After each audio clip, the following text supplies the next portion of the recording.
8 p.m. CST, live on Facebook and YouTube. Join us as we discuss pertinent issues that relates to you and I with your host, Alinko. You're listening to the Progressive Mind Show, your number one community building show in the world. Every Wednesday, 6 to 8 p.m. CST, live on Facebook and YouTube.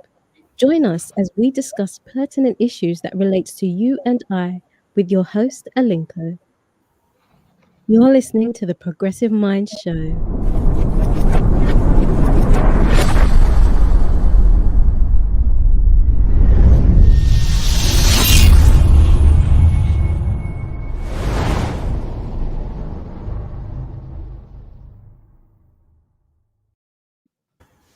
Welcome, everyone. This is the Progressive Mind Show. My name is Sena, aka Alinko. We are very glad to be coming your way this beautiful Sunday afternoon in the city of Chicago. It's 4 p.m. CST, and it is August 29th, 2021. We are very excited once again to be coming your way. And this afternoon, we're going to be talking about the culture of silence in Africa. If it's one of the reasons why the continent is not developing as we all want, we will attempt looking at it. We'll specifically be focusing on sub-Saharan Africa. And so we implore you to share the feed if you're watching live on Facebook and or YouTube. I would like to go to my guest and get the show underway. But before we do that, we would like to take a short break. When we come back, we'll be introducing our guest for this wonderful afternoon episode. Again, we encourage you to share the feed so we can get the word out. We welcome once again to the Progressive Mind Show. And as we just bear with us as we attempt to take this break. Now, we are having a little bit of challenge, but let's take this.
Welcome back to the show, and this is the Progressive Minds.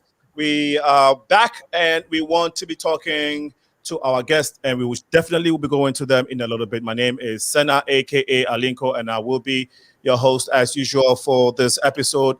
Now, again, good evening and hello. We are glad to be welcoming you, our audience, to the Progressive Mind Show today.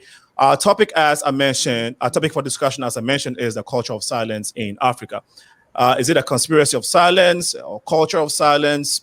As people say it, describes it is something that we deem fit to talk about. It describes the behavior of a group of people of some size, as large as an entire nation, group, or profession, or a small group of colleagues.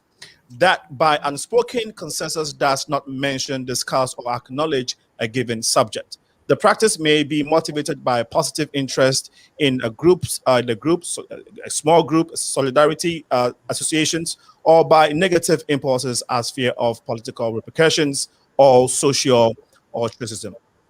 In today's episode, we will look at the hindrances such as the culture of silence and what it can do to nation building, be it economic development and other social progress that we all want for the continent of Africa. We would engage our beautiful and distinguished guests this afternoon, and let me go straight to them. One of them who we met and we met through social media. We've been interacting based off his passion for Africa. His name is Dr. Israel NONYEREM Davidson. He's a senior academic. Now, let me make sure that I can put a spotlight on my guest. Please bear with me. Okay, here we go. We have Dr. Israel NONYEREM Davidson, like I said, a senior academic at Newcastle Business School.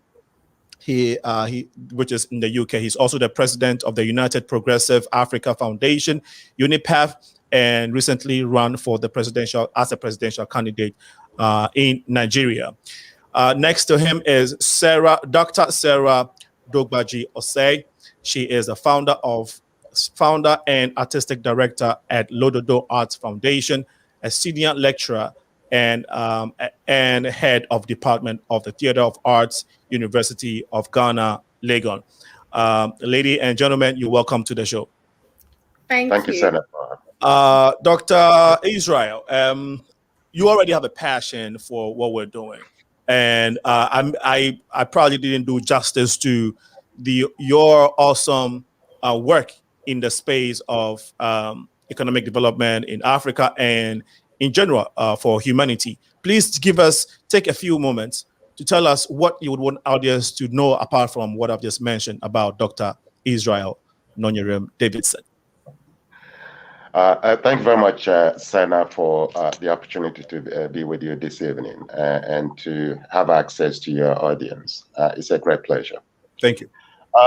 Well, I'm an African, 100%, and I love Africa. I'm a Pan-Africanist, and my desire is to see a new Africa,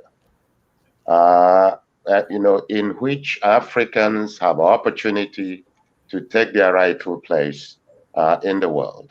I've been blessed enormously in the sense that I have opportunity to travel extensively across the world, not on holiday actually, to educate people of different races. And I can assure you that there is no difference between somebody who's green, blue, white, and us Africans. We are as intelligent as they are. And there is nothing that we cannot achieve. However, we've been let down by a couple of things, which of them is the leadership in Africa, as well as also, we, the Africans themselves. I think we have a share of that blame. So my desire is to contribute to transformation of mindsets so that we can prepare a new generation of Africans to take Africa to the right destination. Thank you. My pleasure. And thank you so much for giving that a brief description about you and your work. I know there's a lot in there as well, but during the show, we'll probably uncover some of them. Dr. Sarah, wonderful. Thanks to Larko. Thanks to the almighty Larko in Ghana for making this great connection. I was excited when she connected us. When I look in your background, you're full of art. You are arts, and you represent Mother Africa, And so please tell us a little bit about your background, something that I may have missed. I know you mentioned your son, you have a beautiful family, if you don't mind sharing. Okay, thank you very much, SENAALINCO. I'm very happy to be here and be a part of what you're doing. Yes, I'm a theater artist. I am a family woman. I have a son and a husband, and I am also an academician. I am in the theater arts department and I'm a head of the faculty, and I research into the performing arts. My areas of research are folk performance aesthetics and also performance and spirituality.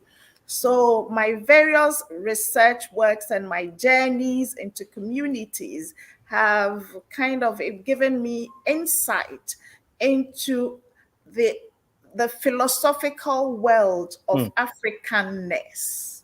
Okay. And I'm beginning to understand, only beginning to understand or identify why certain things are the way they are in Africa. And I'm very happy to share this in this conversation. And I'm also looking forward to learning a thing or two. On the LODODO art front, I have been researching again into the almost extinct art form of Ghanaian folk tales and Ghanaian storytelling. Okay. And that also is another world altogether of exciting things. Okay. No, thank you so much for giving us a good background of who Dr. Sarah OSSEI is. If I skip that, the middle name, please pardon me. It's fine. Okay.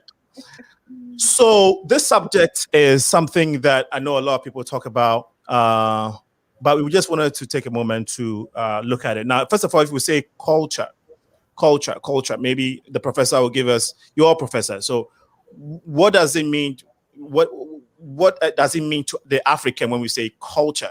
And silence, we know what it is. But if you put the two together, what does that stand for in the context of the African? Dr. Israel. Okay. I think I'll pass it on to Sarah. Let Sarah start because she is in the theater arts. She's in Africa. I think I'd like to hear her from her. Thank you very much. Yes. Awesome. Okay. Sarah?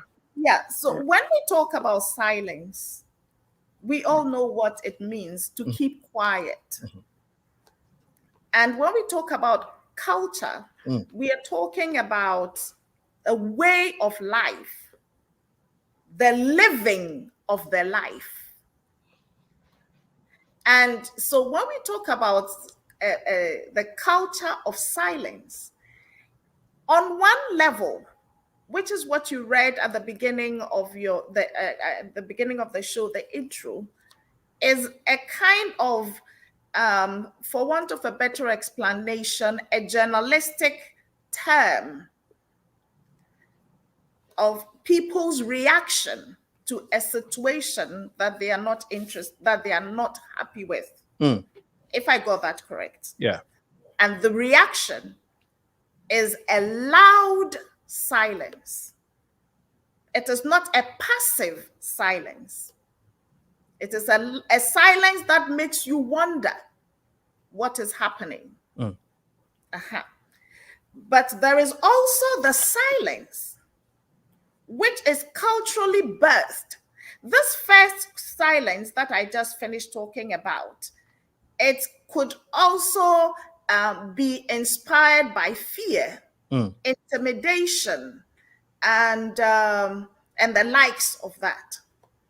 And there is also the second silence, which is a philosophical position.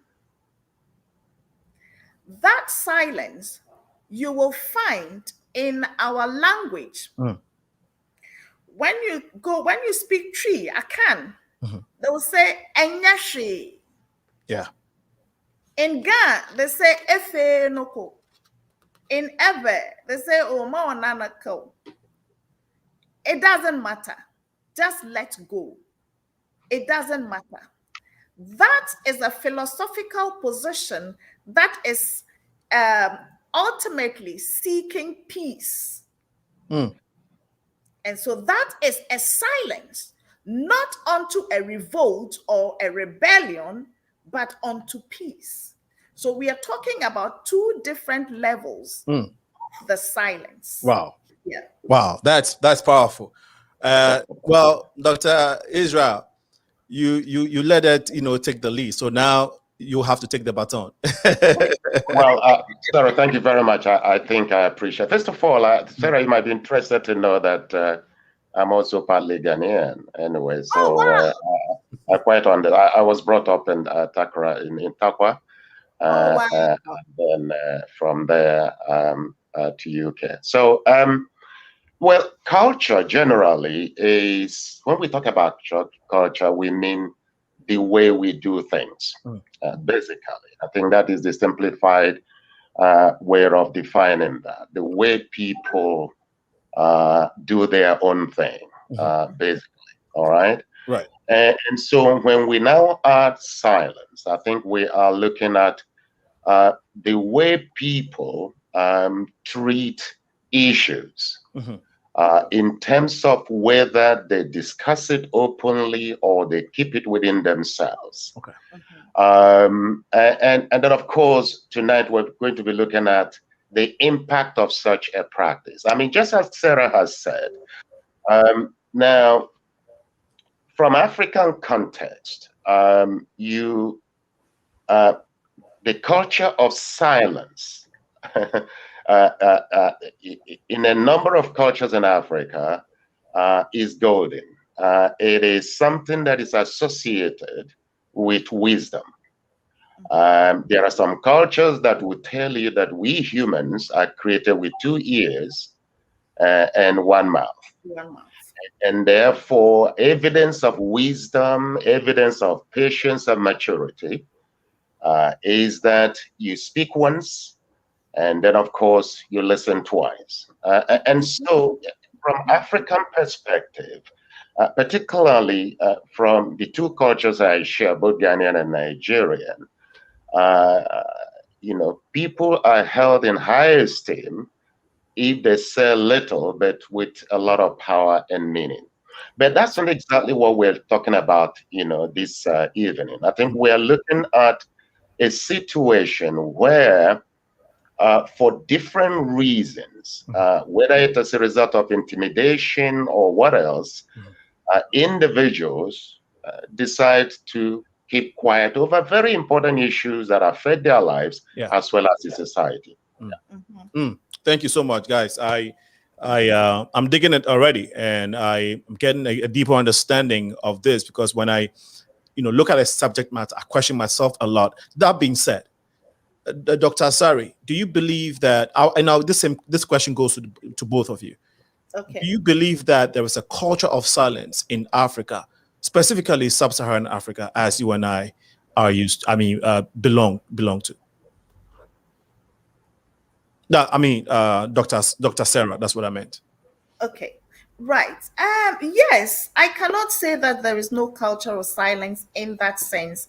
Yes, there is a culture of silence. Okay. There is that which makes people feel unworthy. Okay. There's the part where people feel that these are the powers that be. Whom am I to speak against them? Until they keep quiet. That one is there. There is the culture of those who are silent just to be rebellious. That one too is there. That is a whole movement. Okay. Now let me follow up quickly with this one. I'm sorry, I had to come up with, so I don't forget, because a ton of things running through my mind. Yes. Do you think that, based off what you just said, you think that per the existence of the culture of silence stemming from different reasons and backgrounds, you think that it has derailed Africa of our economic development in general? Again, looking at sub-Saharan Africa. No, what exactly do you mean by development? Okay, economic development. Maybe I'll have Dr. Israel give us a definition of economic development, since he's a scholar in that aspect. But economic development, as we all know it, is a system or society that I think, has, basic infrastructure or basic amenities for its people. There isn't abject poverty. Illiteracy rate is not as, it's not more than literate rates, if that's the right phrase to use.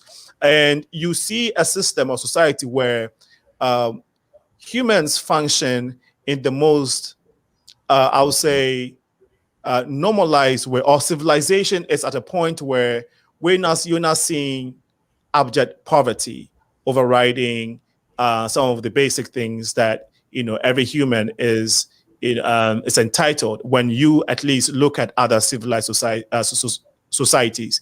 I think that it's also a system where people can provide for themselves when they want to, where people can find opportunities when they want to, and people are not necessarily struggling in healthcare. So that's what I think of when it comes to economic development. But Dr. Israel, do you want to help me with this definition? Well, I think I did look at it a little bit before. I think generally economic development is seen as the process whereby simple, low-income national economies are transformed into modern industrial economies. Okay. I think that is a very brief definition of what economic development is. Okay. Now, how does it connect to economic growth or the growth of a nation?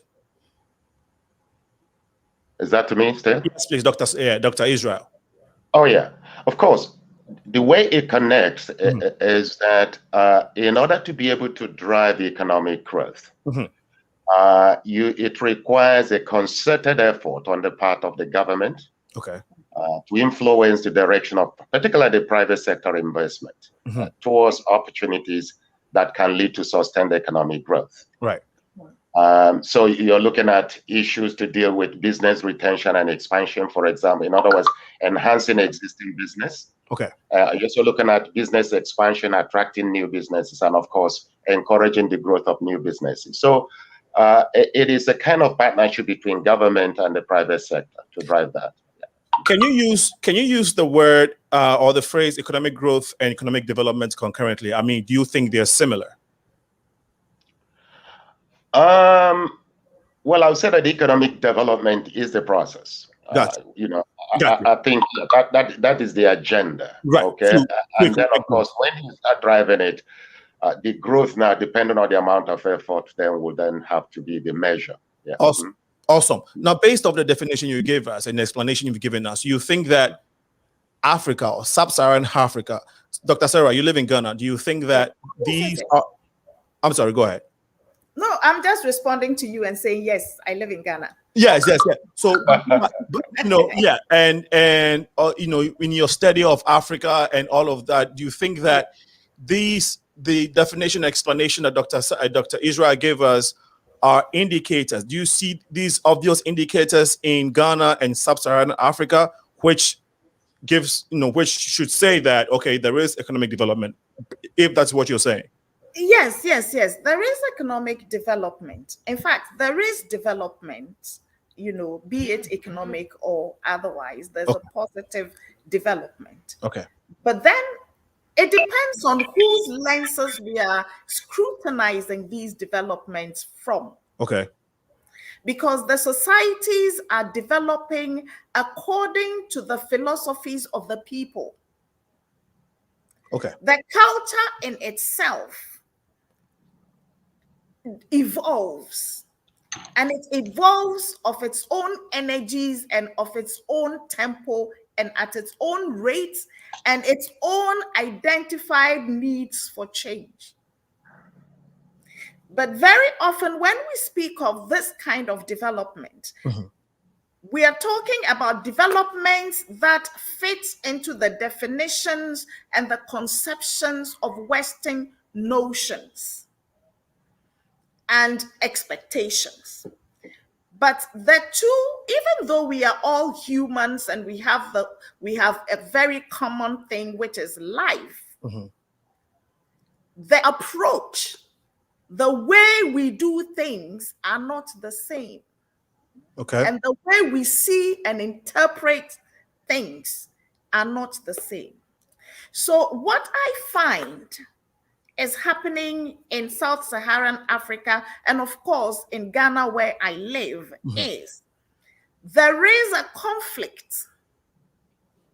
That conflict, it stems from satisfying the quest of Western expectations, as well as trying to hold on to indigenous ways of managing things. So these two things do not end at the same destination. And so the confusion and the conflict that impedes development, as we are talking about it, occurs because we have migrated from who we ought to be, and we have arrived on a path leading to who we are expected to be, or who we are. How do I explain this? Okay. Where we are expected to go, or where we are expected to be? Is that what? Yeah, we are beginning to fit into other people's molds. Got you. Okay, Dr. Sari. Yes. I'm sorry. I want Dr. Sari to chime in here. Dr. Sari, do you agree to what she's saying? And can you expand on where do you think she's referring to? What is she referring to when she says where we are coming from, or where we ought to be, and where we are, based off her submission? Well, that is a question that Sarah herself also supposed to is in a better position actually to be able to explain. But I can guess, I'm not in her mind anyway. So I think that when you talk about economic development, remember that we are operating the kind of government and economic systems that we are operating. They are all borrowed from Europe and America. Okay. And so here we are as Africans with very unique culture, with, the way we see things are completely different from the way those people who fashion the systems we employ and the way they see their things. And so it's not surprising that we are not at the best, full best, executing some of those strategies we borrowed from Europe and America. So where we want to be, of course, we want to progress. We want all the good things of life that our children, we ourselves are seeing, Europeans and Americans enjoy. We want to be there. But of course, how to be able to get that destination? We are borrowing a system from abroad, a system we're not perfecting.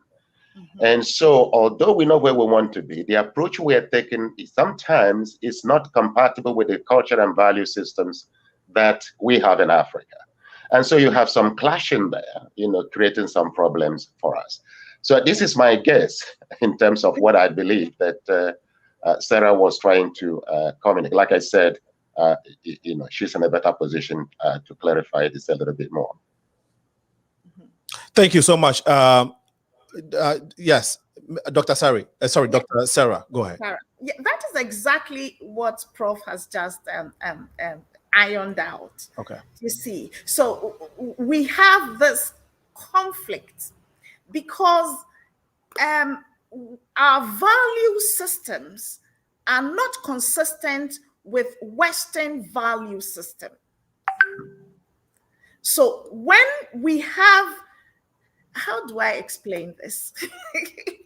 I can only speak the artist language. Yeah, okay, go ahead. Find a way of making it make sense in a political arena. No, please tell your story. Tell your story. Yes, I will tell you the story. The story has it that once upon a time, our people lived in a certain way. We lived in a certain way, and we formulated our lives in a certain structure, which worked perfectly for us and created social equilibrium.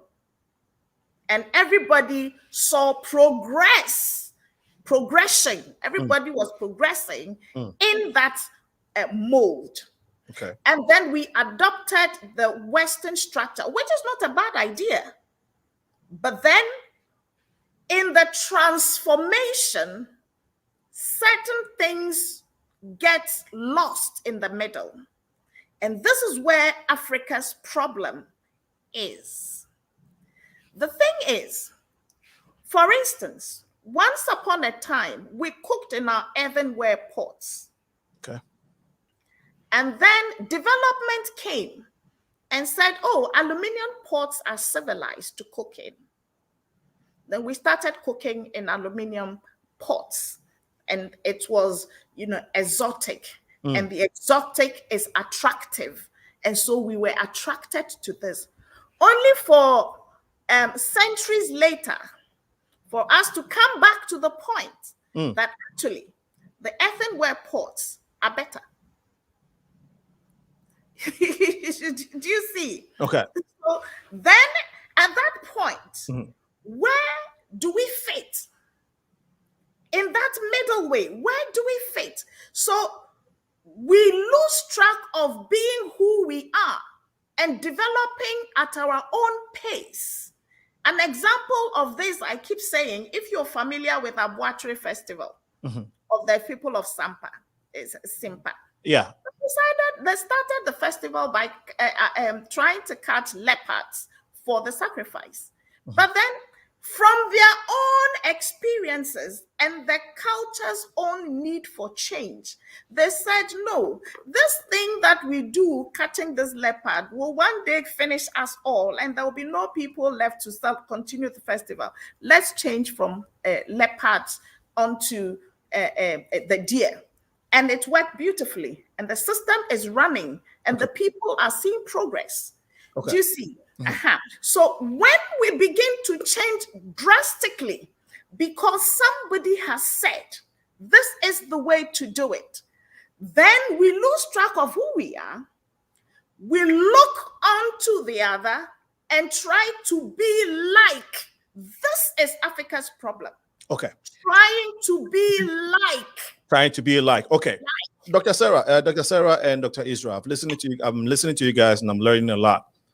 Per the information you're giving us, yes. So our society has evolved, and we're trying to be something else. Now, you would also agree with me that we have other societies that has also evolved. Yes. The Asians, many years ago, they didn't have all the skyscrapers and all this technology, technological advancement that they have now. America, of course, Europe, did not get here, but of course they did evolve. They didn't just get here. They moved from one place to the other, used to do things a certain way, and now they've gotten here. I think what we're saying, the point I'm trying to get to is that when you use the earth part, example, and is it earth part and silver part, right? Yes. Okay, it's part of evolvement, right? And yes. Okay, good. So in the same vein, the African used to cultivate his farm with the cutlass, okay. And we used to produce our cocoa, and we do go through the manual way of producing the cocoa and all of that. And we've kept that culture. That hasn't really evolved. We've kept it for so long. And in my head, I'm thinking, how has that helped us on an economic scale compared to what maybe the Asians and the developed worlds, the Americas or the European countries have done now, which is mechanizing some of these methods of living or production, which has helped them enormously. Because if you are cultivating your farm and you can do an acre with just cutlass, and you can do maybe 100 acres and feed more people and process some of them and sell and give jobs to people, that is my thinking, development and growth, right? It adds to growth. It actually improves the lives of people. So is that not a better way of doing things, rather than saying that we are aspiring to be something else some people want us to be, and not necessarily trying to be who we are? Because what we have been in the past has not necessarily, some of the things we've done in the past has not necessarily helped us become a better society. Dr. Israel, do you agree with what I'm saying? I can see the reason why you are leaning on that argument. Now, let me tell you, one day I was on my way to pick a second-hand car that I bought, and I made my way by train. Now, while on board, the next station, a little boy of about, that's Indian, of about, say, 11 years old, joined with 13 little kids, 11-year-old Indian with 13 younger kids, smaller kids. First of all, it violates the law of UK anyway, because 11-year-old is still, but this 11-year-old took control of these 13 little kids. First of all, they spoke their native language, not English. And when he gave instruction, all the kids paid attention.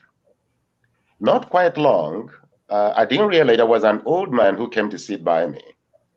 And I didn't notice. To be honest, I can't. Sometimes I began to think the man was God or whatever. I don't know. I didn't realize when he came to sit by me. And I think he observed that I was watching what was going on. Right. And he whispered into my ears. And what he said was very simple.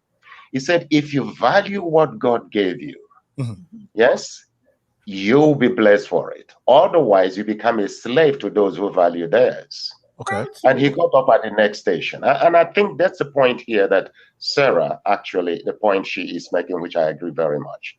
Yes, there are technologies from Europe that are making things faster, better, but are they healthier?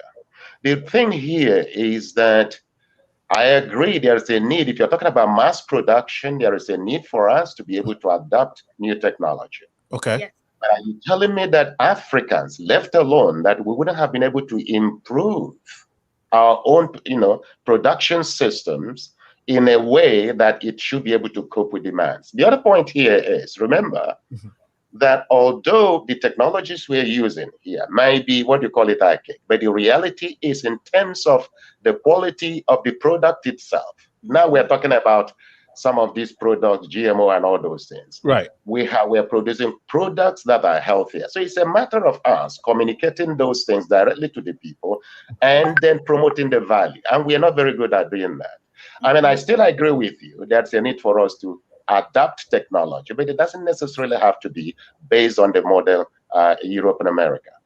We have universities and we have professors. Absolutely. And the point is, we do have that, but how have we used these institutions to progress our own growth or development? I think that's also something that a lot of people question and ask, because currently we are not making use of our resources the way we ought to in our institutions. And so what has been the cause of these, Dr. Asari? Okay. I was itching to get into that. Yeah. Now, because I'm glad I've been able to pinch you to help with the itching. Because I live in the belly of the beast. I am in the university. Right. Because the notion of this university education, remember, is also borrowed. Oh, yeah. And so the onus is on us. Wait, before you continue, didn't we have the Timbuktu, which we're supposed to house the oldest university in the human society, in the human race, in civilization? We did. Is that what we are practicing today? Okay. Aha. So when you come to the university, where you write a paper, and if you don't cite Western standards, then your paper is not good enough. We produce students who become aliens to their culture. When we continue to do this, we will be very far from development, because the people will not have an intuitive response to the needs that will give us positive and healthy development. I'll give you an example.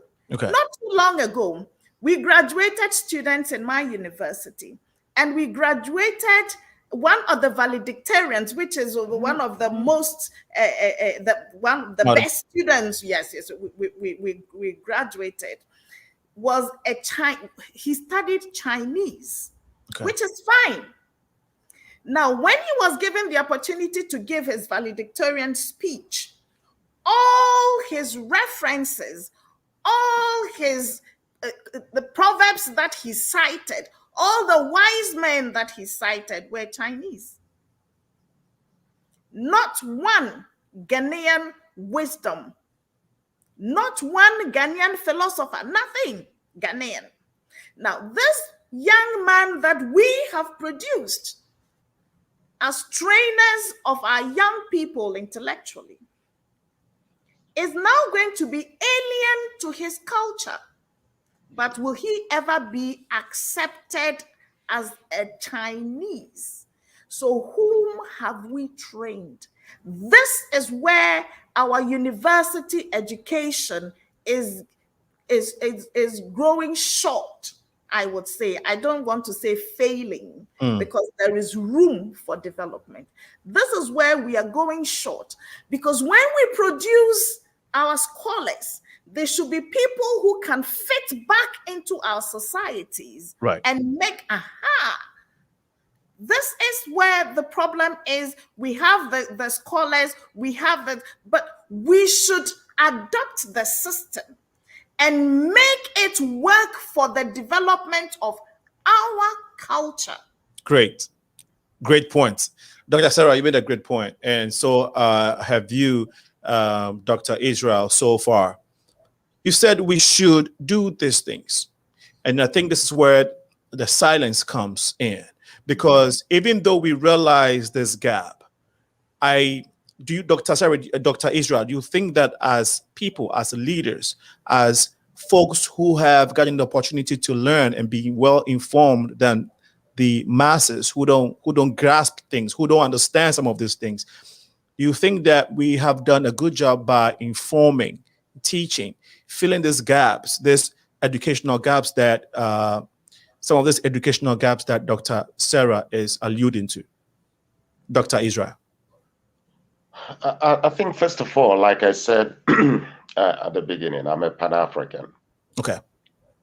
I have never believed that European and American education is better than ours. Okay. It's just that we were made to believe that anybody who doesn't speak English or German is uneducated. Okay.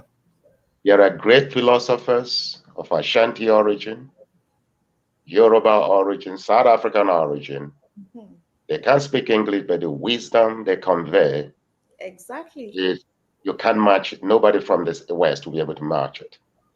There are theories that were developed by our ancestors that if you apply it and develop it, you'll come out with miracles.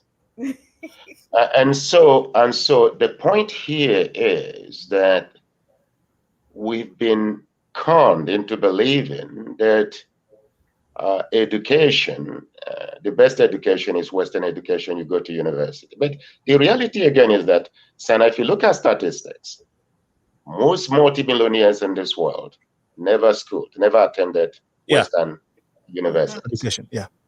So there is something wrong with our educational system. And part of my campaign is that we need to go back to the drawing board and develop education from the point of view of our history, our people. We need to go back. There is a lot that we need. After all, you just mentioned earlier on about Timbuktu. If it is true that education started from Africa, then there is something that, we still have to be able to. There is something about us we haven't yet discussed. And that's what worries me about professors in Africa.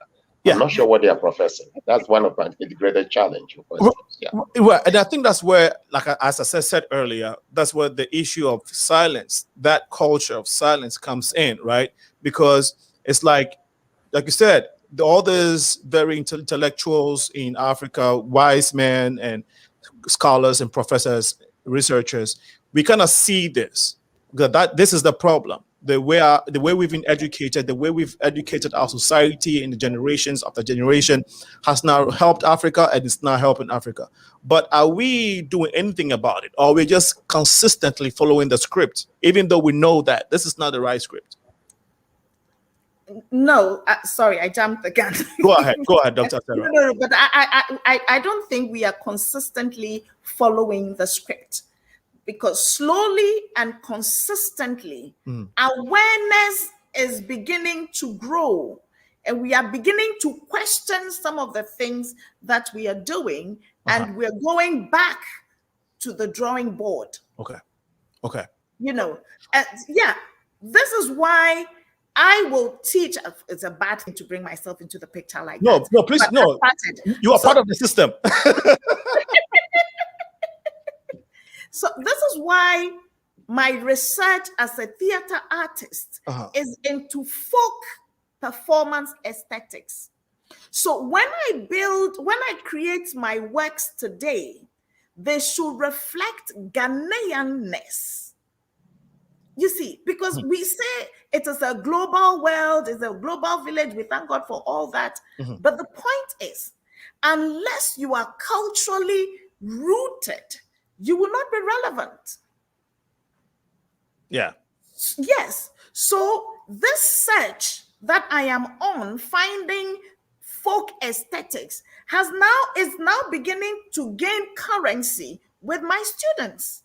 So when they do their works now, they want to make it have a Ghanaian flavor organically, not just a slap on. You know, so a certain rearrangement of the furniture is beginning to happen. And I tell them that if you create a software and the tomato seller in Makola cannot relate to it, you haven't helped the system. Okay. Can it also be that Makola person or that local trader needs some education to come to speed with today's softwares, because all these softwares are not developed in our local dialects, they are in foreign languages? That is true. That is true. What we have now, we have a marriage between the oral culture and the literate culture. That woman in Makola has not been to school, does not write English, but is holding a mobile phone. Yes. So the person's thinking has already assumed literate patterns just by holding that mobile phone. Because they have a way of saving the number, they have a way of retrieving the number and making a call. Okay. You see, so they can understand these things. What I'm saying is, if the system cannot be compatible with that kind of business, but will be compatible with the shop, the shop right, or the shopping mall system, then there's something still missing. Okay, thank you so much. Thank you so much for sharing. Dr. Israel, you run for presidential candidate. You run for the position of presidency in Nigeria. And I know that I don't know if you are still aspiring to contest again in the near future, but can you tell us one of your main messages that you were trying to push in the Nigerian community to give you the mandate to run for that country? You want to share with us? Now, listen, at the time, what actually brought me into politics, I'm not a politician. I keep saying this, I'm not a politician, but I'm a professional. And so I believe very strongly that leadership is a major challenge for Africa. And I was of the view that by running for the presidency, I was going to inject a new momentum into not just Nigeria, but African politics. And my desire was to create the first, African-driven and politically successful economy in the world. And the idea here is to be able to prove to the world that we can. So that was the driving force motivating me to go into politics. But of course, you know that African politics, it is not those who have the ideas and the skills that eventually emerge the winners. They have a formula, which before the election already the result has already been declared. And so I wanted to bring a kind of transformation, not only in terms of the political arena of Nigeria, but realizing that Nigeria has both the political and economic and military power to set a standard which can then motivate the rest of Africa, you know, to emulate. And that's what brought me into politics. Thank you for sharing, Dr. Israel. What do you mean by Africa-driven politics or policies?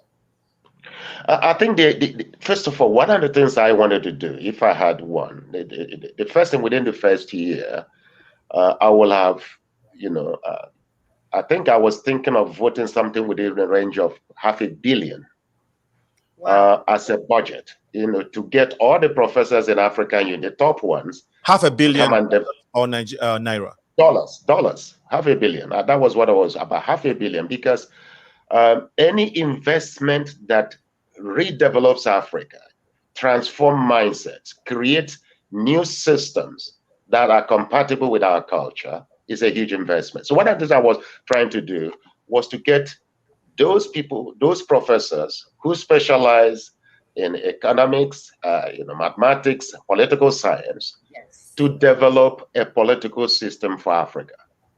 So this presidential system, this Westminster system, whatever you want to call it, I don't believe in them because they are strange. They are not compatible with our own culture. So that is one of the things that what I mean. So we have our own system that recognizes the unique aspect, our strengths and our limitations. All right. Okay. And so that's basically what I meant. So that by the time, by the end of my first year, that system will have been ready. And the reason why I voted that huge amount of money was to get all the top minds, not only in not only in Africa, but all Africans in universities across the world, for them to come together and create this. So money shouldn't be an object. If they have to resign their positions for that 1 year to come and concentrate, I wanted to give them the necessary incentive to bail us out. Dr. Sarah, you were nodding to what he's saying. So you want to comment, chime in on that? Yes, it is a very important step, Professor. I mean, I have great admiration for you for just coming up with that kind of idea. We are at a point where Africa has the potential to do everything it wants to do. But Africa should be at a point where Africa will do things according to Africa's vision. Not according to anybody's standards, but Africa's vision and Africa's own needs. Do you see? So the African intellectual, we thank God for wherever we have trained. When we come back, it is important for somebody to make that investment and guide the people. The whole thing starts with a thinking, you see, so that there will be a transformation in the thought patterns, first of all, of the intellectual class. Right. Right. We need to get a clear understanding to find out what it is that Africa needs for African people, not to impress anybody. Okay. Our governments, if they will come to that realization and understand that wearing the biggest names as designs is not the thing. Beginning to identify, yes, why do our politicians wear huge designer names? I don't want to mention anybody's name. Yeah. Why? Yeah, because they have to appear like that. Because it seems as though well, it's fashion. Everybody is into it. Politicians are humans as well. And so if they so desire to wear the beautiful things in this world, fine. But they do it on the back of the people. They do it with taxpayers' money. And they keep doing it. Why? Because they know that the African is not going to speak. The folks that they are supposed to be accountable to are not speaking or saying anything, as they continuously embezzle the money that is meant for them. And so per human nature, if I am hurting you, I'm doing things that that's negatively affecting you, or negatively or positively affecting you, and you are not responding, well, I will keep doing it as long as I want to. So I think that is where maybe the culture of silence comes. Why is it that our people, or the people of Africa, are not holding these leaders responsible? We're keeping silent. We're not saying anything to them. When they come after every election, when they come to us every election time, we give them the power. And then when they go and when they go away and start stealing our money and misusing our money, we shut up and don't say nothing until they come back for our help, and then we give it back to them. Dr. Israel, why do we have this attitude and of not holding our leaders accountable by speaking up? I think you need to go back to the history of cultural silence. Okay. Culture of silence is, to be honest, is alien to Africans. If you go back to our ancestors, they believed in communal living. They believe in uprightness, and they feared the gods. That was before the Christian God came into, into Africa. And so, in communities, individuals operated honestly for a number of reasons. Right. Honesty comes with its dignity, and you are respected, and you are given a title. And the other fact then also is that they also fear that anybody who fails to comply in line with tradition and values, the gods might also bring them down. And so that was the standard until the colonization, of course, surfaced, and whereby we were convinced that some people with white skin are superior. And from then on, these guys introduced this divide and rule culture. And when eventually they handed over to us during the independence, you have the politicians who had already tasted, part of the standard, the high standards that the white people left behind. And so from there, you have the military coup that came up with a kind of autocratic mandate. And that gradually was conditioning the mindset of the people, because people feared the military. And then, of course, you have some government in Africa that were one-party, governments. They had their own political rules that was almost oppressing the people. I mean, also coupled with the fact that we have a culture, I think Sarah mentioned it a little bit, a culture that we were brought up, which says, look, endure these things, it shall pass. Just be patient, show that you are able. Don't worry about it. Over time, those things will. Now, this is how all these things have accumulated into where we are today. And so finally, you have, when the, the media, eventually, the local media started, multiplying. You're getting a number of both television and as well as radio stations. We felt very happy that now people can, these, new systems will help us. Of course, the governments began to introduce legislations. Some of them, people were arrested, detained. And that sent a very powerful message to say, look, if a journalist can be jailed or killed or whatever, who am I, this little guy? And so that fear is what has been instilled over time. And finally, Senna, one more thing. The extended family relationship which we have as Africans. Okay. In other words, if you are the person who is the breadwinner, it's not only for your immediate family. There are a number of people who are also dependent on you. So you come to realize that if you say certain things, knowing very well the consequence, if you are taken down, they've also taken down several people that depend on you. So that changes a number of people's ability to be able to speak out, even though they want to be able to speak out. I thought I should mention that. Yes. That's very powerful. Thank you so much for sharing. Dr. Sarah, if you want to chime in on that as well. Yes, so that continuing from where Dr. Davidson, yeah.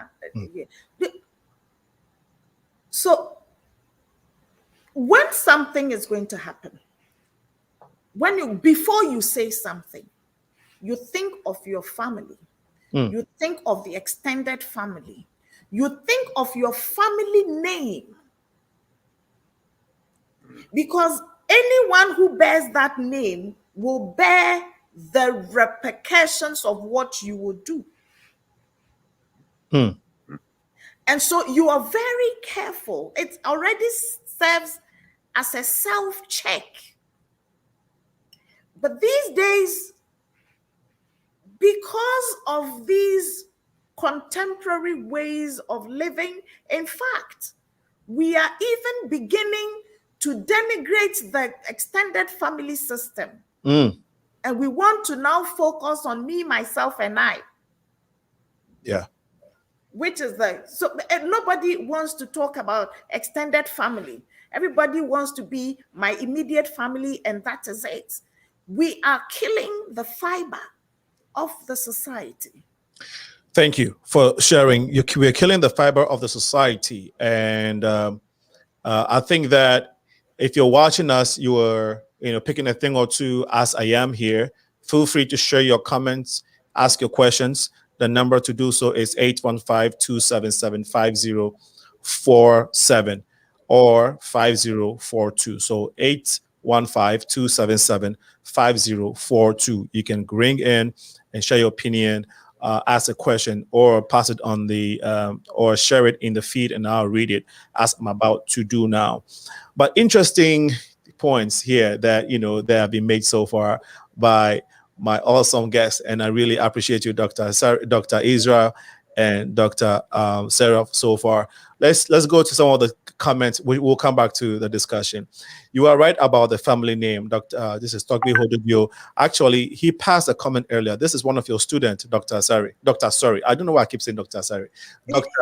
Dr. Sarah. Yeah. This is one of your students at University of Legon in Ghana. Oh wow! Yeah, he's in Chicago now. They host an LS show title. It's called the LODODO show. Okay. Oh, okay. Yeah, so he's one of the hosts of that show, and I'll show the comment that he passed earlier. Just an observation, like I indicated. Okay. So I think she made a comment earlier. Let me start from the top. That way I'm not missing everybody. So Ebenezer Boateng joined us. Good vibes. Thank you so much, Ebenezer. This is from okay, that thing that's the same person. And then Bridget says, hi, Progressive Minds. Hi, Bridget. Togbi says, good evening, pardon, there's a great conversation tonight. Alinko, can you please connect me with Dr. Sarah after the show? She was my lecturer at the University of Ghana. So hi. Yeah. If you had given him, marked him down in some of his past papers, he probably wouldn't have been. Probably would have taken it kindly with you at all. This is Adalba Ghana. She says, "Go there, Auntie Sarah." And then Make Comic Media says, "I'm learning." Thank you so much, Make, for chiming in with your comment. Tracy says, "That's it, doctor." Tracy, I'm not sure which of the doctors. There's a male and a female here. You got to be, on point with us. Tracy, thanks for joining us, Tracy. Good to see you on the platform. And then Julie says, just join in. You said something, Mr. Alinko, about individuals not complaining about the things that are happening or being done to them by these leaders or politicians. And then she continues to say, I will say the compliments are not well channeled to actually reach the leaders, because everyone is complaining, but how the complaints actually reach the leaders is a matter of concern. That is a very brilliant point. And she says, just an observation, like I indicated, just join in the conversation. Thank you. And then Tracy was specific. She said, okay, now she said I think she was commenting to one of the points that you made. Okay, great. So thanks for chiming in. This is the Progressive Mind Show. We are here in the beautiful city of Chicago. The show is aired every Wednesday from 6 to 8 p.m. CST, and then on Sundays, where we connect the diaspora and Africa, we call it Finding the Balance. It's aired from 4 p.m. to 6 p.m. CST in Chicago, 9 p.m. in Ghana, and then 10 p.m. in UK. So my honorable guests are staying up late to help with this conversation, and we really want to appreciate you. So please show your appreciation if you're watching us live, and share the feed so we can all learn together. We're looking at the subject called Culture of Silence in Africa, and if it's preventing our development, right? If there's anything like that, and basically trying to focus on sub-Saharan Africa. And if we, again, feel free to share your comments. So, Dr. Sari, based off what has been discussed so far, I did like to play, we'll come back to silence, because Judith made a point. The media, sometimes people say what they want to say. People express their dissatisfaction to leaders when things are not going right. But are they getting the message? And sometimes I feel like they do get it, they hear it, but they just do not pay attention because they know we're going to give them power again. And I think that culture is what we have to change. And I think sometimes we do this too. We keep giving them power as a result of tribalism, because we feel like, oh, they belong to my tribe, we can assimilate, or they belong to my, region, whatever. And I think these are some of the things that affect us. But there's a video that you've done, Dr. Israel. I would like to have our audience take a look at some of the work that you've done. It may not necessarily be connected to the conversation we're having, but just to give an insight to what you are about, what you do, and how Pan-Africanist you are. We want to prove that you're a real Pan-Africanist. But on a lighter note, we just wanted to be able to share the work of Dr. Israel, and then we shall take a look at Dr. Sari as well, who is also in this, who's also doing awesome work in terms of educating the Africa about Africa. Please bear with me while we try to locate this video. Where are we? I think it's here. I will tell you, as you're trying to occupy the space, let me help you with occupying the space. Thank you so much. You are so awesome. You're beautiful. I will tell you that as a storyteller, I cannot finish this conversation without telling a story. I'm sorry. Go ahead. No, finish your story. Sorry. Finish what you were saying. I'm sorry. Yes, I'm saying that I will not finish this conversation without telling you a story, telling us a story that is very, very relevant to what we are discussing.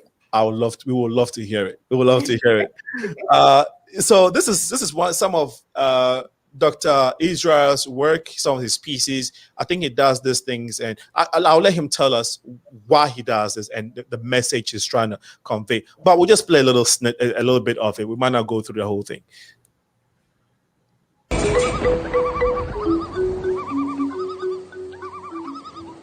Fellow citizen, please lend me your ears and concentration for just 4 minutes. Now, for several years now, I've had the privilege and blessing of traveling, working with professionals and educating students across the world. UK, China, Singapore, Malaysia, South Africa, Greece, and counting. However, ever so often, I engage in soul-searching thoughts on Africa, Nigeria, our homeland, and the black race in general. You see, I can't seem to work out why, despite abundant human and natural resources and exemplary achievements of Nigerian professionals abroad, our nation remains backward in all indices of human progress. Look, recently, a 1988 statement by William Botha of apartheid South Africa challenged me to tears. Now, he said, black people cannot rule themselves because they don't have the brain and mental capacity to govern a society. You give them guns, they'll kill themselves. Give them power, they will loot the treasury. Give them independence, and democracy. They will use it to promote tribalism, ethnicity, bigotry, hatred, killings, and wars. Now, fellow citizen, let me challenge you. Have you, your leaders or government, proved this racist South African wrong since the statement in 1988? Think about that. You see, we are the only race that is ready and willing to sacrifice meritocracy, national development and progress, to favor protection of tribal and religious loyalty, despite the recycling consequences before us since independence. Take a look at the literacy rate of Nigeria at 62%. Now, before we go into the literacy rates in Nigeria, again, it might not necessarily be, if we had finished the whole thing, it would probably make sense and connect to the conversation we're having, but because of time, I just wanted you to see part of his work and what he's involved in, apart from being an academia at the Newcastle University, in terms of, I'm talking about Dr. Israel. So based off what you said, what you've listened to so far, Dr. Sarah, Yes. what is your assessment of the comments that Judith, is it Judith, what's his name? Is it Botha? Judith Botha, the South African guy? Dr. Israel, can you correct me with the name? Yeah, William Botha, yes. William Botha. Yes. What is your assessment of the comments William Botha made, Dr. Sarah? You see, it's a very unfortunate statement, but it also betrays his own naivety of the problem he was trying to address. Okay.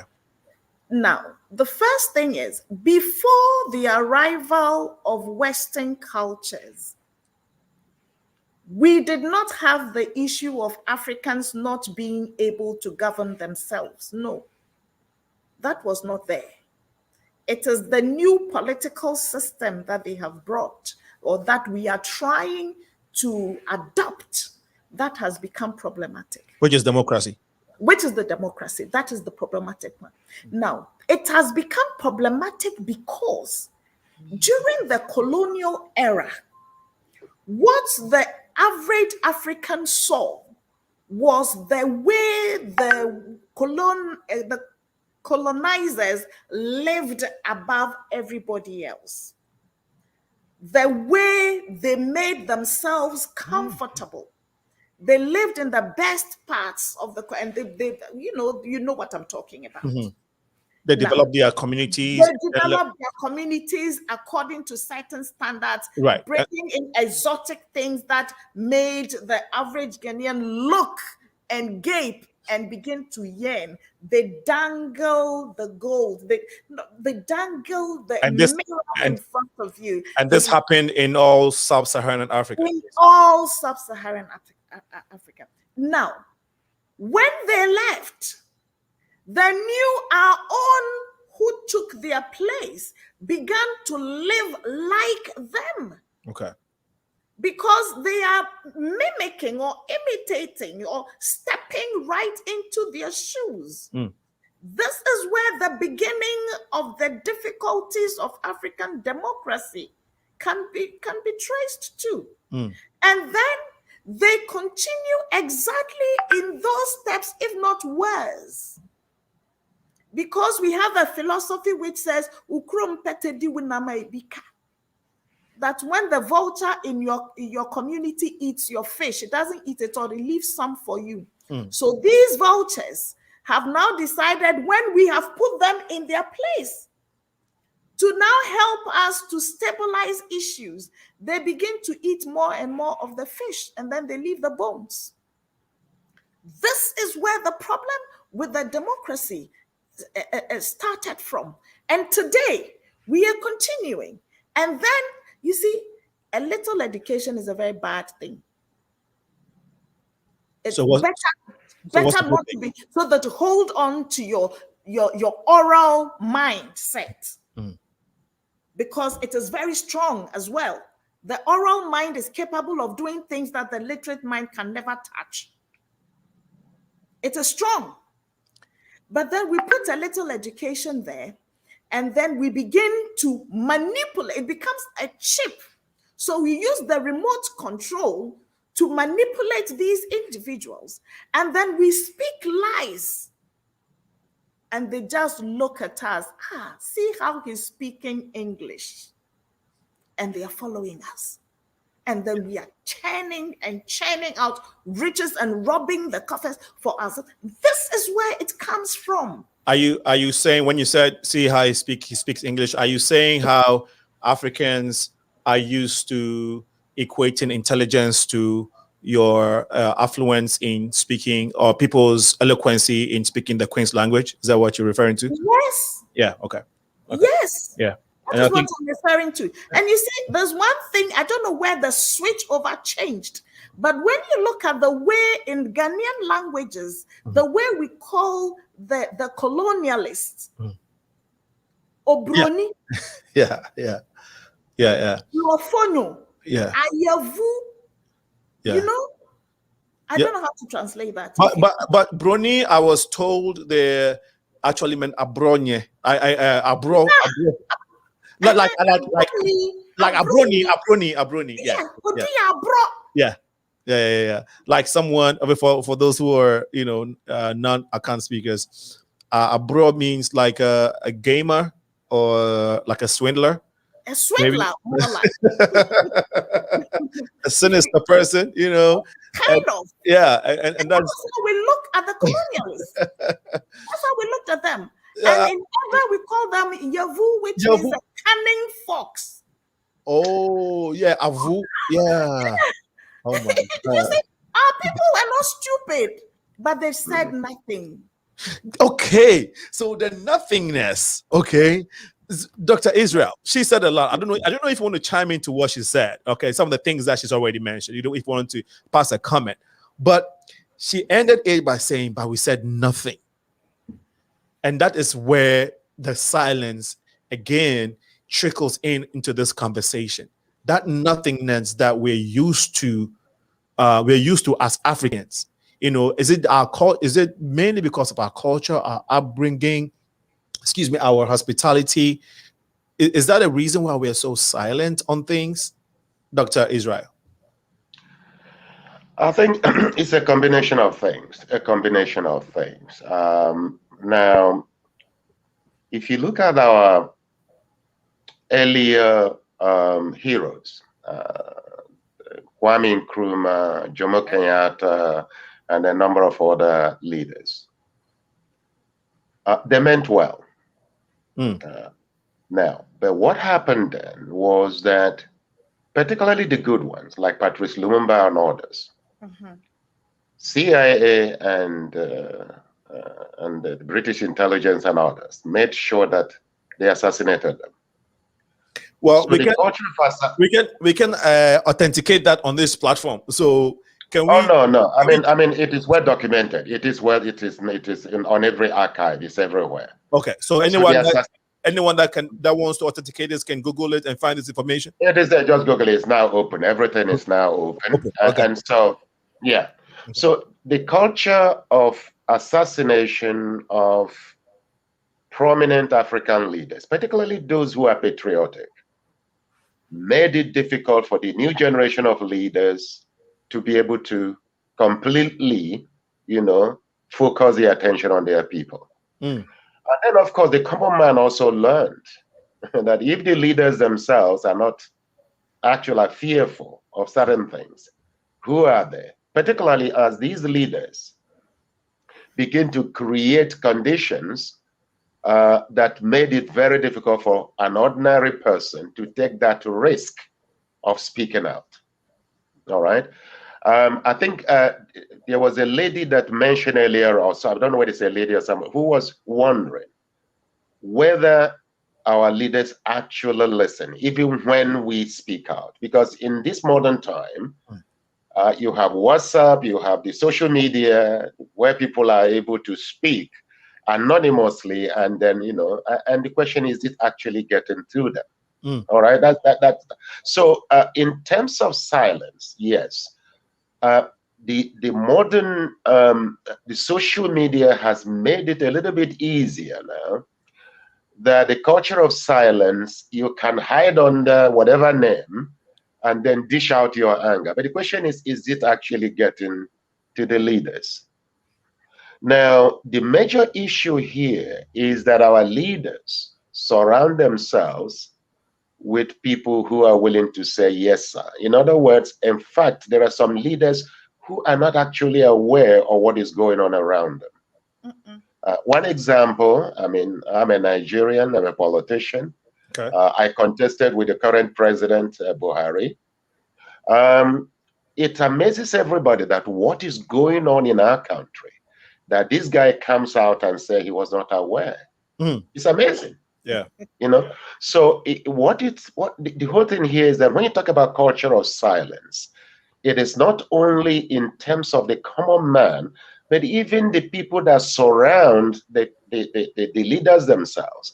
There's some element of culture of silence around them, particularly if the characteristic of leader himself is one that does not take kindly to receiving bad news. Right. I think, yeah, it was. So the person actually raised a very important question there. These leaders, even where we shout, would they be able to hear us? And they can only hear us through those that are around them. And so this culture of silence is not only, amongst the voters who are, unwilling to speak, but also there is culture of silence even within the palace guards themselves, again, because of a number of walls that have been put in place by the leaders themselves. And so there are some, yeah, intentionally or unintentionally, have made it known that they only want to hear good news. And that's what they get. Right. Yeah. Right. And the sometimes some leaders use the fear factor so they can get things done, so they can get some structures in place, because sometimes when there is a lot of chaos, you would need to take drastic measures. And so sometimes that means that entails, or that means that certain mouths would have to be shut, or certain people would have to be taken out of the system. And Dr. Sarah, you attest with me that in Ghana, J.J. Rawlings, may he so rest in peace, ex-president J.J. Rawlings, who was passed on, used the media or used the culture of silence. Actually, it's been tweeted around that he coined the phrase "the culture of silence." He referenced.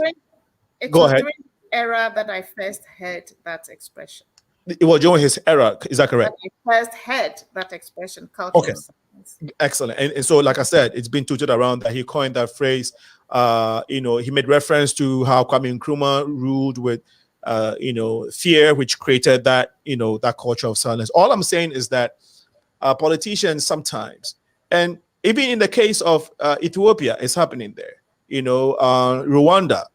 It's been said around that the reason why Rwanda is so clean and looks like it's doing well economically and everything is because there is some element of fear, which is being,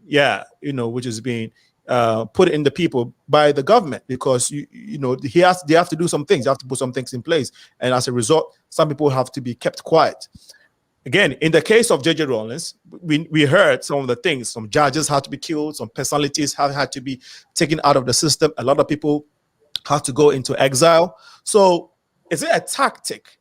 Is it a necessary tactic sometimes for politicians or leaders to use in able to get economies or societies moving along in the right direction?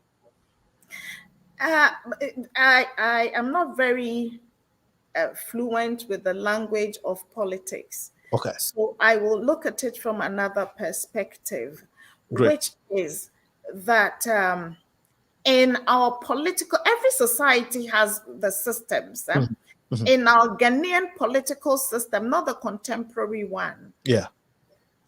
when we had the chieftaincy and all that. There you go. There were things like that. There was a strong authority from the chief, and when he said that, you don't go against it, and So there was that kind of control. That is fine. But there was not a culture of silence as we are talking about it here. Okay. Because, as they say in Tree, ebubeni atebetia ntokweni. I don't know if you can translate that. Ebubeni, that one. The user of Proverbs. Okay. And the one who understands Proverbs. When they live together, there cannot be conflict. The people consistently spoke proverbial language to the leaders. And this is what birthed also some of the folk tales that we speak about. So they talk proverbial language, and the leaders get to hear and understand what their subjects are saying. Some of these proverbial languages are just in the form of dance, movement. No words are spoken, but the whole thought is communicated. And everybody lived in consistency within this milieu. The communication was not on this level of everybody shouting. Everybody is shouting, so nobody is heard. Nobody is hearing their neighbor. I'm busily shouting, you're shouting back at me. Nobody is listening. Now, in today's politics, in today's systems, let me not restrict it to politics. In today's systems, that level, sophisticated level of communication is not there. Do you see? Yeah. This is where we are saying we have empowered the media, and the media is talking. And sometimes I turn off my radio in the morning because everybody is shouting and nobody is making sense.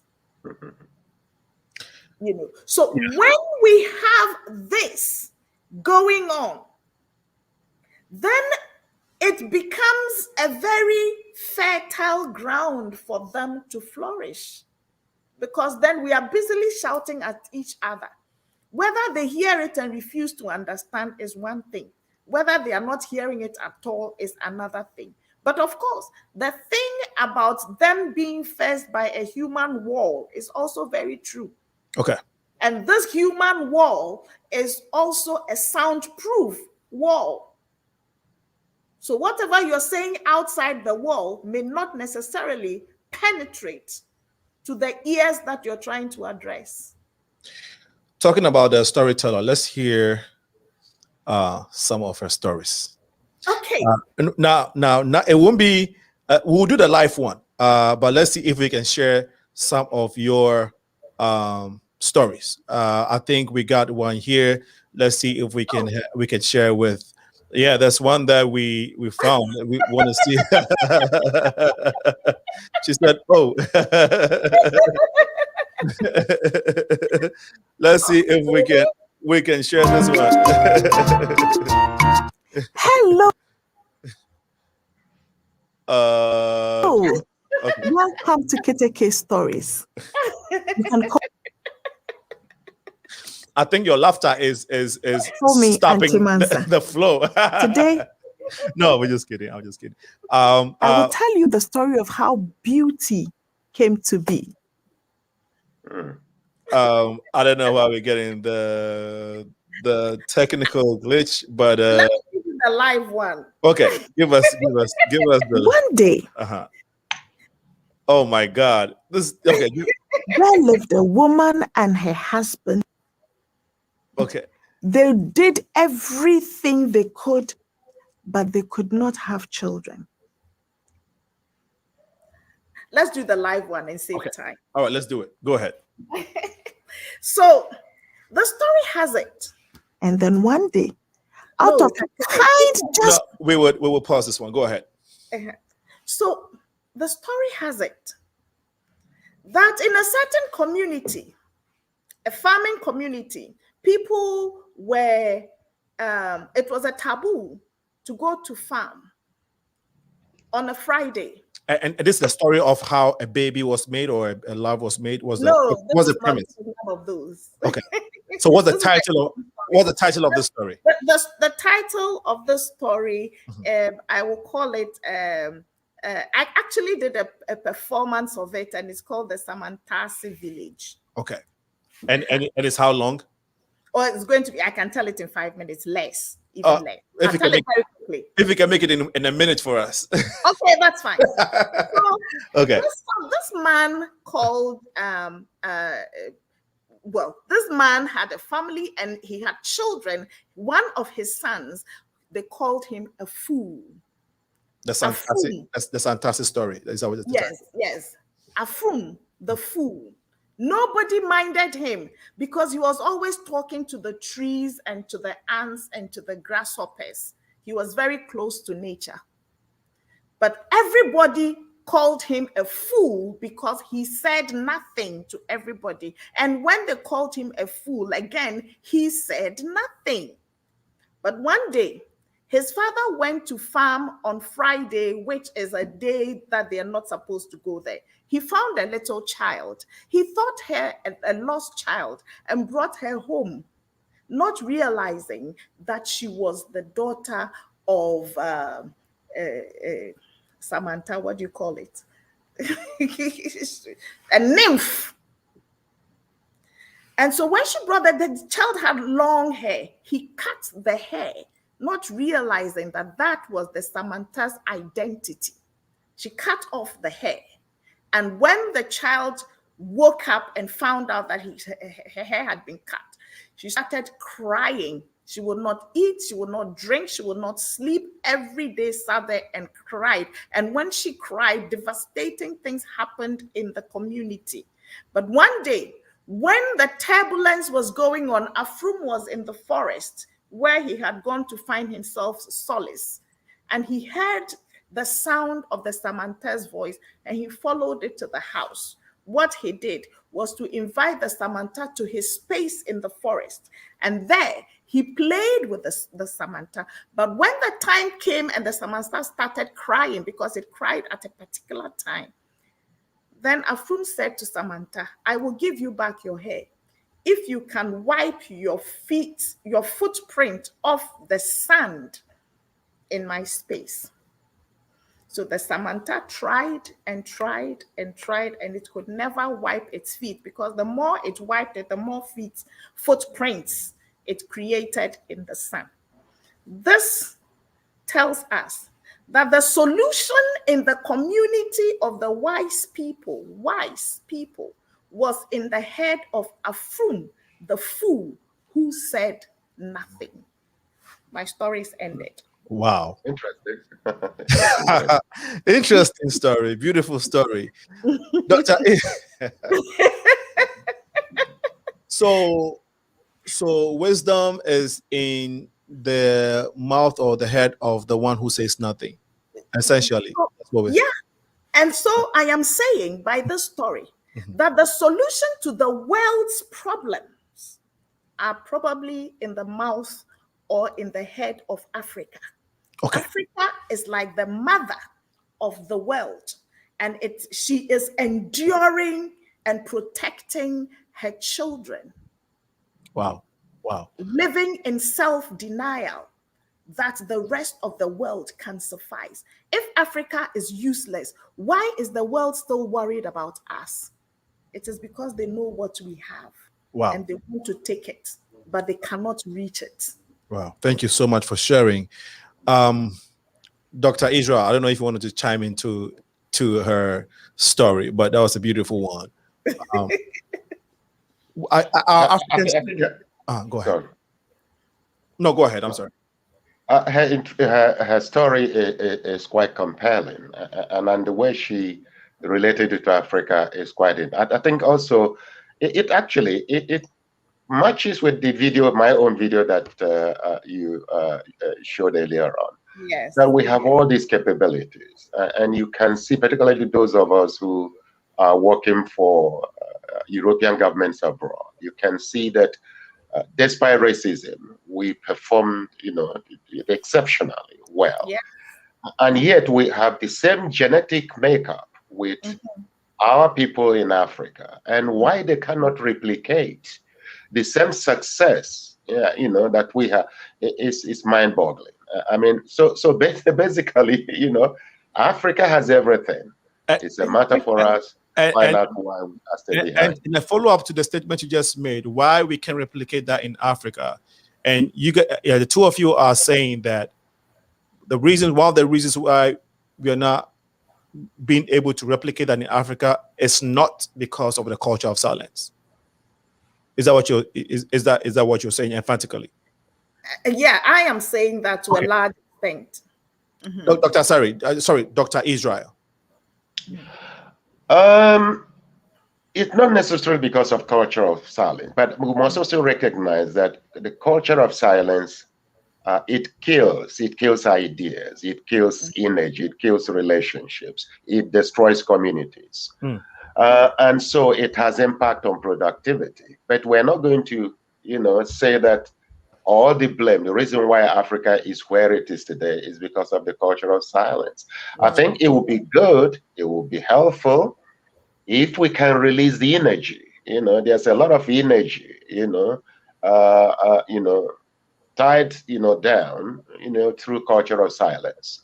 There's a lot of creativity that is tied, with it. There is a lot of, confidence that people will have used to do things better that is tied into it. But there are a number of other factors that are there that actually chaining us. Absolutely. But we have the potential to break free. Yes, thank you so much. You're so right. Dr. Sarah, you wanted to say something earlier. No, I was just trying to say that we shouldn't, if as much as possible, if we can, we shouldn't be looking at Africa as a victim. Africa is not a victim. Africa is a victor living in her own space. If we can focus on who we are and where we want to go according to our own tempo and pace and rhythm, we will get there. Wouldn't we be lagging behind the rest of the world?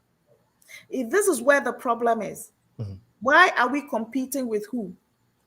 But the reason why we have to compete is because we have a lot of poverty issues. We have lack of facilities and amenities. Our leaders and people travel outside for good and quality healthcare, supposedly, indicating that we don't have those back home. And the literacy rate, a lot of people do not have basic education and cannot read and write. So are we not, when it comes to industrialization? This is really very, is not the thing. Okay. Yes, it is not the thing. So when you look at the world in terms of economic, like in the world, the other societies developing, America, the Western world, Asia, and you and I know that when we had independence, Malaysia, Singapore, South Korea were way behind us in terms of development. But today, we travel to these countries, and they are way ahead of us. And so, you don't think that we're lacking behind, even with some of these examples?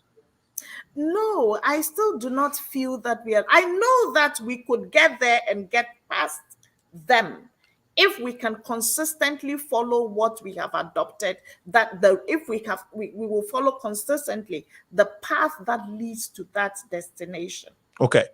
Who's to carve that path for us? Who's to show us that path? Right now, the people who are spearheading that path are the politicians and the intellectuals. Okay. So if they're not doing it, somebody ought to keep them on their toes and keep holding them accountable and keep changing them until we get the right crop of people or the right crop of leaders. Is that would it be fair to say this? Well, to a certain extent, yes, it would be fair to say that. But you see, you said something earlier. You said our leaders go to they go and assess quality health Okay, care. here in the States In and the West, the Western world. Yeah, all that is true, but they still die.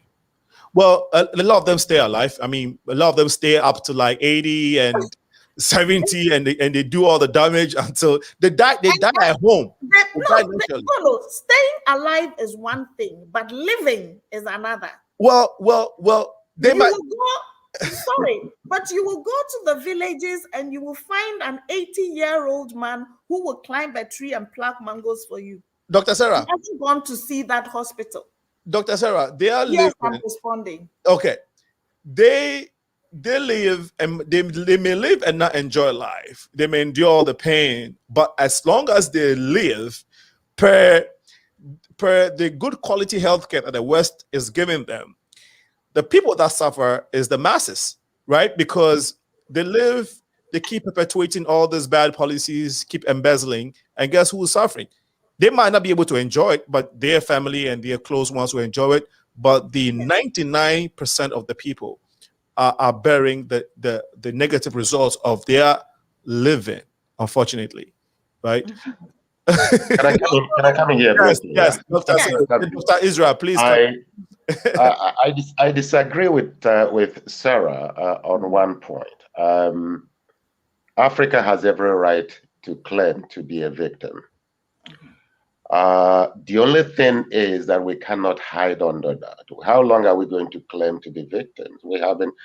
We are victim of colonization. We are victims of, a victim of exploitation. We are a victim of misinformation. We are even victim of the current ongoing COVID-19 and all the conspiracies that go around it.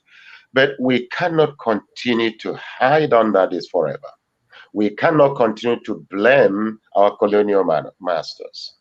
And so the point here is that it is time for us to go back to the drawing board, develop our own education system that is not based on American and European model. Develop our own government system that taps into our traditional leadership systems. And a number of things that we need to do. Develop a language for Africa, that a language that will replace English, French, and others. And so this shouldn't take too long. No. For example, Swahili is already an advanced language. There's no reason why we cannot adapt it. And so once we start this, then create a healthy environment that provides security. A lot of us are abroad. We're not asking for too much, for us to be able to come back home, other than security and peace of mind. Now, if we can do that, Africa will have sufficient expertise abroad to bring in that knowledge and technology. And we also understand that there's a need for us to adapt that technology to suit Africa. We know that. And I want to tell you, if that opportunity is there for us in the next 5-10 years, Africa will learn to command and control her own resources. Beautiful. And I know very well that they will tell you the Western Americans will not allow us. They will, if we are united. How many people can they kill at a time? So I think it's important that we recognize that, yes, we're victims, but we cannot hide under that forever. Thank you. Thank you so much for sharing. Go ahead quickly. Yes. So what the point I'm trying to make is, it's exactly because of this point that I'm saying we cannot be, we should not be looking at ourselves as victims. The point is the wrong really is the leaders stealing from the coffers. That one is a no, and that is part of the reasons why we are not realizing the kind of development we are looking for, right? In that direction. Absolutely. And yeah, there's something else I wanted to say, but I've lost the trend of that, but I'll come back to it when I remember it. Absolutely. Dr. Israel, you made some excellent points. So is Dr. Sarah. But a follow-up question that I wanted to to ask you, Dr. Israel, quickly is the connectivity of the African intellectuals in the diaspora and, back home, right? And how we can use our expertise to help the continent of Africa.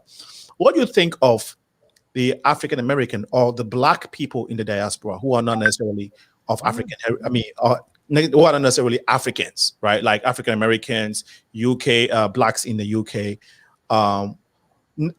What do you think of our relationship and our connectivity and how we can combine resources? Because these are people who have helped develop and build the Americas and the UK. Now they have the technical know-how, they have the skill set, they have both worlds basically in them. They have shown that they know how to resist oppression, and they have actually done awesome for themselves.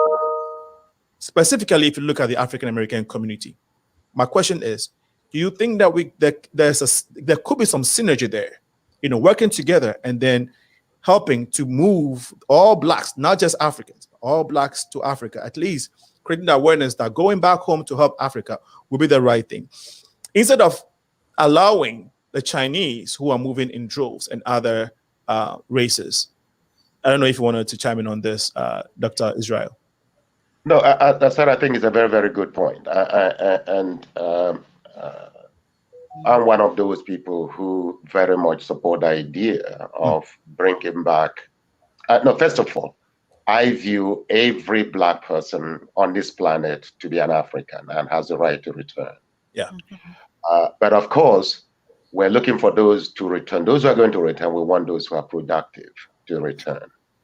I think Ghana has shown that lead. I think Ghana has created space for any African American who wish to come back and resettle.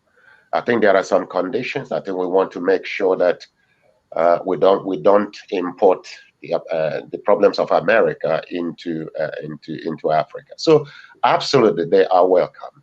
They have the finance, they have the technology, they have the know-how. Many of them are great entrepreneurs. They are our sons and our daughters.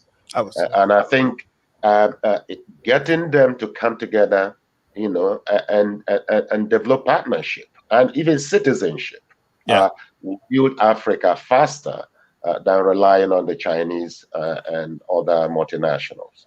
No, thank you for those comments, because when I, for instance, look at how they had to struggle and go through all that they went through to now, and even in recent times, when you look at George Floyd,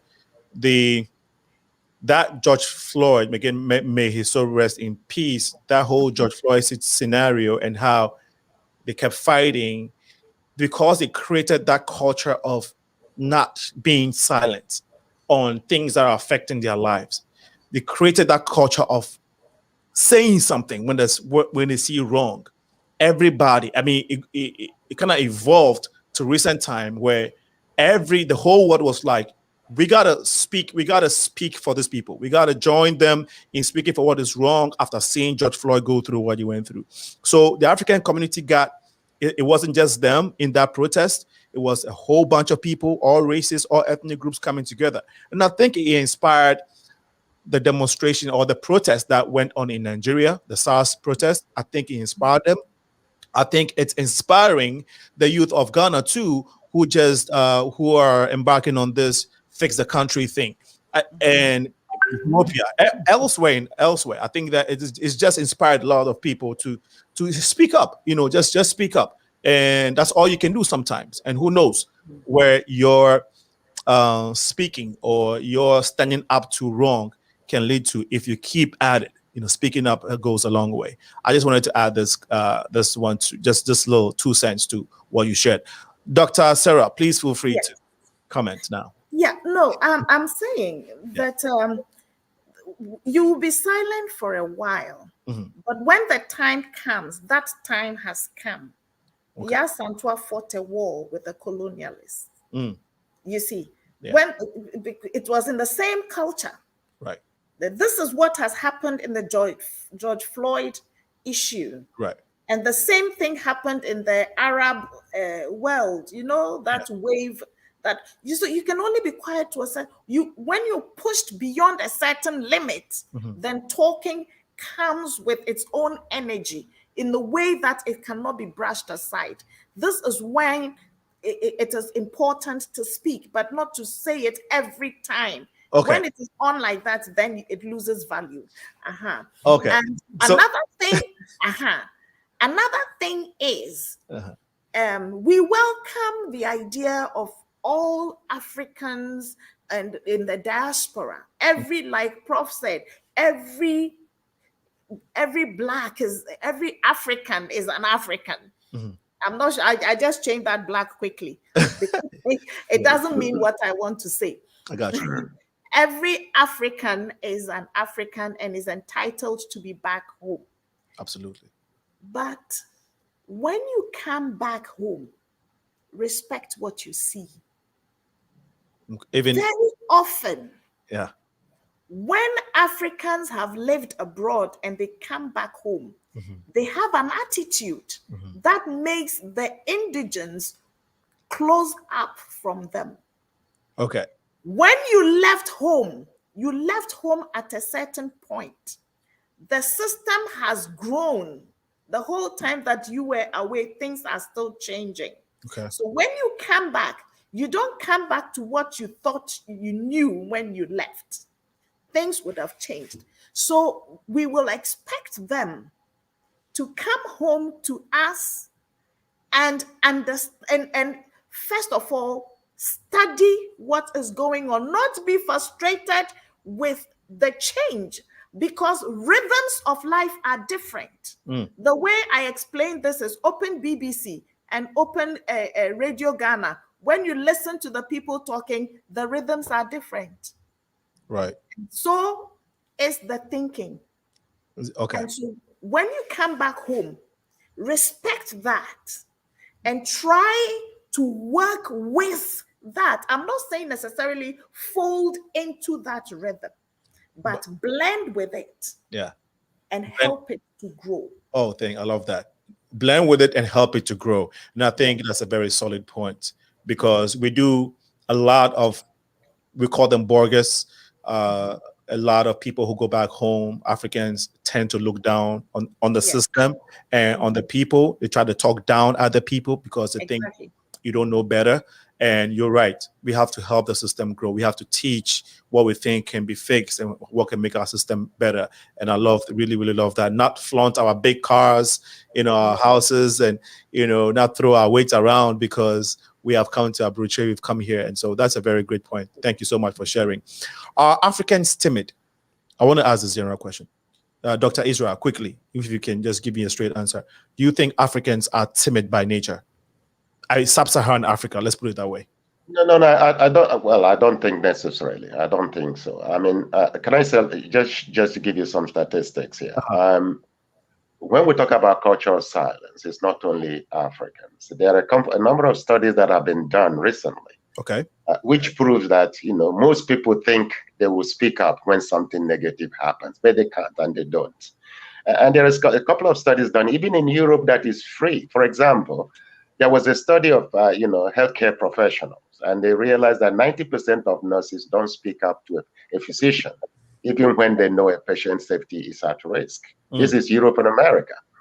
There's another study done in a multinational company abroad, and it was so discovered about 93% of people say the organization is at risk of an accident waiting to happen because people are either unwilling or unable to speak up. So I think it's part of the human nature. If you look at some of these studies done up, the question then is, how do we overcome it? So it's not something African. It's not something genetically coded in us. Thank you so much. People make references, the average Ghanaian is timid. The average Nigerian or the average African they don't speak really, and so thanks for, Dr. Sarah, correct me if I'm wrong, because no, we hear this all the time. Well, we thank God for their opinion, but nobody should say a Nigerian is timid.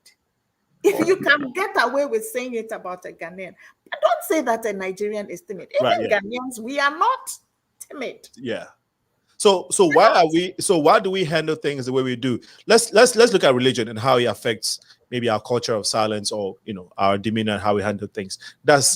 Do we have that problem of religion affecting how we respond to social changes, political, democratic, economic, all of that? Is that a thing, Dr. Sarah? Yeah, I prefer to use spirituality, because religion can become very, I don't know, it can become very loose. I'm not sure what exactly where we would draw the boundaries. Okay, but so spirituality. Yes, but spirituality, the spirituality of the African is very strong. The spirituality of the African is very strong. I say it for the third time, the spirituality of the African living in the south of the Sahara is very, very strong. And that informs some of the things that we do. Let me stop here. All right. Can I come in on that? Yes. Let me tell you, yes, I believe very, very strongly there's a difference between religion and spirituality. But if we see religion as an institution, which has taken a very strong foothold in Africa, so there's no doubt that religion probably is part of our problem. This idea that the prophets can tell some people about their future and tell them to pray until millions and billions drop from heaven, I think it's creating so much problem that the time we spend fasting and praying, if it can be devoted to creative ideas and other things, I think Africa will be a different place. I mean, take the case of Nigeria. In fact, almost every 500 meters, you have churches. And yet, it is crime infested. The politicians are as corrupt as anywhere on earth. The pastors themselves are not saints. So I think religion is a major problem for us. There is a need for us and African government to be able to separate religion and politics. And the earlier we do that, I think the better for us. Wow. I think that we'll come back here and engage on that subject matter, right? It's very huge. Now that has just a very important section. Yes, we will. Sometimes I'm tempted to think that had there been economic opportunities and jobs for the people to do, they wouldn't be in churches 24/7. Sometimes in the midst of the desperation, despair, and destitution, people want to seek for a miracle. Because if you've tried everything physical and it's not working, you want something to come from heaven. And so people chase miracle. And as a result, it leads them to traditionalists, all the spiritual people, spiritual entities, and temples, and of course, this is how people use the name God and religion to dupe people, because everyone is looking for help, right? The prophetic market. Absolutely. Okay. Wow. This now. From what you have all said, we're about to close. From what you've said and all this great information you've given us, democracy is all about speaking up, having the opportunity to be able to express yourself in a free manner without any duress or coercion. And again, based on what we've discussed, would you say democracy is good for Africa or not, Dr. Sarah? You caught me on the wrong foot there. It is yes and it is no. Okay. But there isn't time to digest it. I know. I'm setting us for another day. Dr. Israel. Well, democracy, not as defined by Europeans. We need to define our own democracy. And from that perspective, it would be a good one. Okay, that is another. Yes, we'll thank you for sharing. Thank you for that information. But we definitely would be coming back to it. This is from Gail. She says, "I agree. Africa is destined to be victorious. However, its dependency on everyone else is not good." Marcus Garvey said, "Up you might race. Can you accomplish what you will?" Oh, sorry. Up you mighty race. You can accomplish what you will. The need to become self-sufficient is a must right now. We cannot be seen as beggars. Thank you I so agree. much, Dr. Gail Fraser. And this is from Beatrice Ejari. Ejari. Ejari. I used to pronounce these words excellently. Come back home. I will. Beatrice Araba Dansua Ejari. Yes. I knew it, but I kind of, the confidence is not there like it used to, you know, when I'm pronouncing it. But Ejari, your voice. I love. Yes, I found my voice. Thanks for helping me out. I love the story about the train and the children, Dr. Israel, which back the point of the African development from Dr. Sarah. Thank you, Beatrice, for chiming in. All right, so we have a minute to go, and I'll have you give us your last words. Let me start with the storyteller, ladies first, and then we'll end with the doctor, Dr. Israel. Please. Don't give us another 5-minute story. No. I'm joking. I'm joking with you. I'm joking. I know. The point is, my fellow Africans, you are not timid. You are not unable. You have every power. You are empowered. You are the source of life for the world.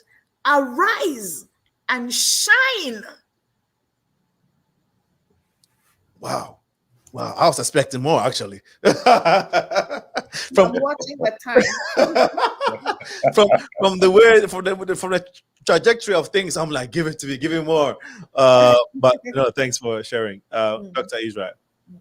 I would say that, look, we are a great race. Africa is the future.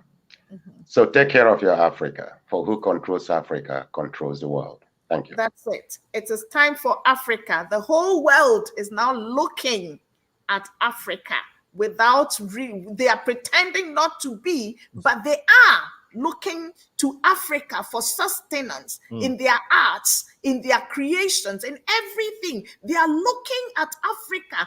Africa, shine your eyes. Oh my God! Look, how can people catch you? Are you on YouTube? Do you do your storytelling consistently on YouTube or anything? Yes. I will soon start posting. Okay, it'll be beautiful. We would like to learn.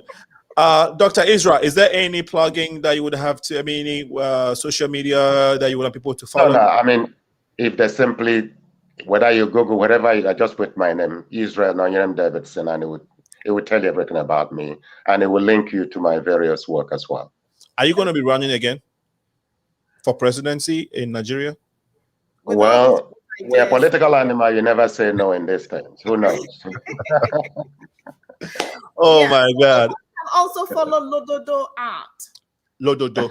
LODODO. Yeah, LODODO. LODODO is like LODODO is like Proverbs. Yeah, yes. Proverbs. Absolutely.